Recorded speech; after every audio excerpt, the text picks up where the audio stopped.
I've taken so many takes. It is so crazy. Hello, everyone. My name is Moses Itole, and welcome to another episode on Muzi TV. Yes, it is a bit different today. Welcome to my home. I'm going to start shooting content from here, more close-up content, and try this content creation thing for real.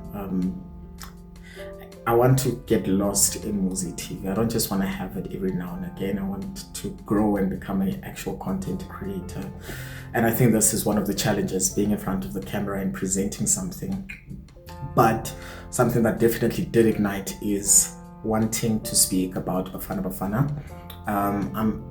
Look, the 2010 World Cup just blew me away. I became so addicted to soccer after that. And many years later, here I am.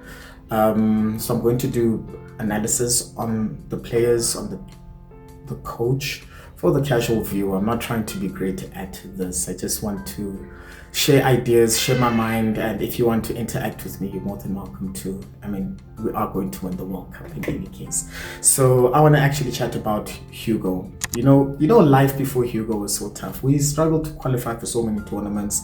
We got kicked out of so many tournaments. I think the guy has been a game changer, and I think in this segment of Muzi TV, the best way to start is with the coach. So who is Hugo Broos? Hugo Broos was born on the 10th of April 1952 in Belgium. Before becoming a coach, he was an accomplished defender. Explains why he chooses defenders the way he does, who spent almost his entire playing career with Belgium's two biggest clubs.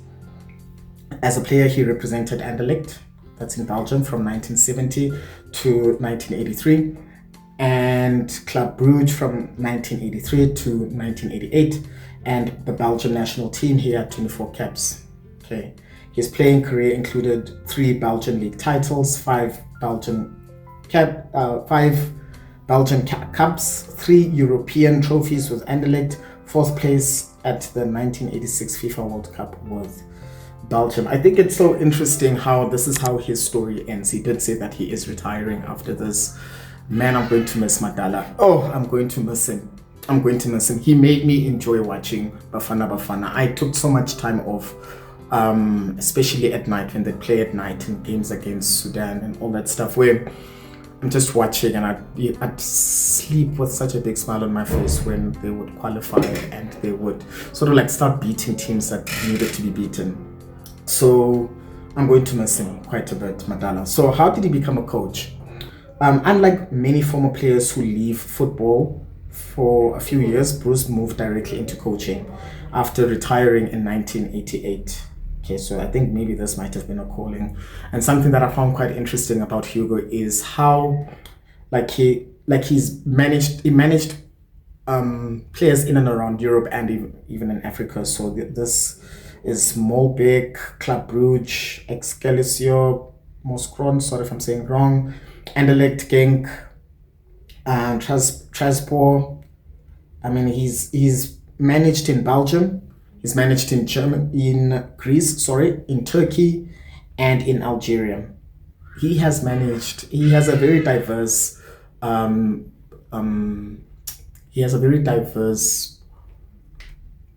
plate. You know, he has different flavors, and you can see, because he doesn't take nonsense. He's a disciplinarian, and I would imagine that all these teams went and did a lot of great things because they had Hugo as a coach.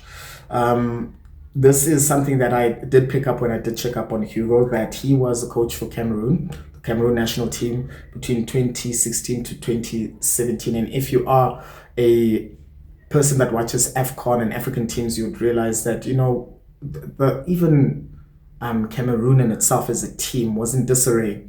It was in disarray when before Hugo stepped in, and then he came in, and I remember him building the team from ground up, because Cameroon became a force to be reckoned with. I remember back then, because a lot of the Cameroon players, I don't know, man, I don't know if it was like arrogance or an attitude thing, I don't know, but if there's one thing I know about Hugo, is that he does not appreciate attitude. He's a disciplinarian. He has principles, and you need to follow them. So it's quite interesting that, they won the 2017 African Cup of Nations after that, Cameroon, and they won 2-1 against Egypt.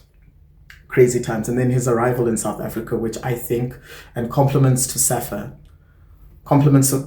for actually putting their faith in this coach. I remember back then there was talk about him not being age appropriate to be coaching a team, but this guy has such deep pedigree, and whoever actually pointed out to use Hugo, props to you. I actually need to find how they actually managed to do that. But his arrival in the South African team, very few people knew about him. He had no South African coaching experience. That's quite true. Many wanted a local coach, particularly Benny McCarthy. I was one of those. I did believe that Benny McCarthy should have been considered at the time, but little did I know that the future was still being told. So what he has achieved with Bafana Bafana, he literally rebuilt the national team. Guys, before Hugo, we used to beg players. I used to hate it so much. And I think it's just a player thing where players start thinking that they own the show. I don't appreciate that, as a fan. If you are called to represent the country, it's a privilege, and it didn't feel like that, and he literally built the team from ground up. And one of my favorite things that he did say, I need to find that quote, where he was like, if I don't qualify for, if it wasn't the AFCON, it was the World Cup. I think it was the World Cup, because I paid attention. I was like, okay, you've got my attention. He said, if I don't qualify for the World Cup, you can fire me. And I was like, this guy is crazy. I like him. So yeah, there was quite a lot going on there. He guided South Africa back to the African Cup of Nations after missing previous editions. There were so many things happening with the AFCON, guys. We really, really struggled with qualifying, but Hugo came in, we qualified, and we went as far as beating Morocco in 2024, which was a sweet defeat. I think it was a 2-1 defeat to Morocco. We got a bronze. And credit to Hugo, because the structure he built then still stands now. He had Ronwen Williams, who's still playing. He had Bomudiba, he had Modao, and the later additions now are obviously like quite interesting. I am keeping my eye out for these new emerging players. Williams was right. We've invested in a lot of young players, and these players are going to be the future of South African football. It's even best that the coach took players to America to experience and see the World Cup, because that is now the new standard. What an awesome coach. And also us finishing third in 2023, that was our highest finish since the year 2000. Guys, this guy's awesome. I'm telling you, before we start complimenting goals scored and celebrations, we need to thank the coach. The coach has done an outstanding job. He qualified for the World Cup. We were docked points against Lesotho for fielding the incorrect player. And I don't know, man. Around that time, you start taking the calculators out. I was so nervous because I was like, what will it take to win? Because I think we went down 3 goals as well in that forfeited match. But when we played, because we played Nigeria and I think we played Zimbabwe, I didn't feel like we weren't going to qualify. It was just such a weird feeling. I didn't feel like we weren't going to qualify, and now here we are. It was so awesome. Anyways, his coaching philosophy instead discipline, defensive organization. You can tell because look at how many players he took to the World Cup and how many of them are defenders. He's very defensive minded. He likes being clean and tidy in the back. Defensive organization, trusting young players, a strong dressing room culture. You see it with the celebrations. The team, Bafana Bafana, they love each other. And they will literally just die on the field for each other. So I think they are great. Why Broos matters. The significance of Hugo Broos extends beyond trophies.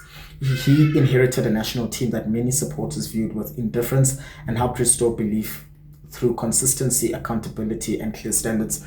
I can attest to that. I don't know how many times I've been saying I wanted to go to the... Guys, it was bad. Orlando Pirates would host Bafana Bafana and people wouldn't show up. It was so bad.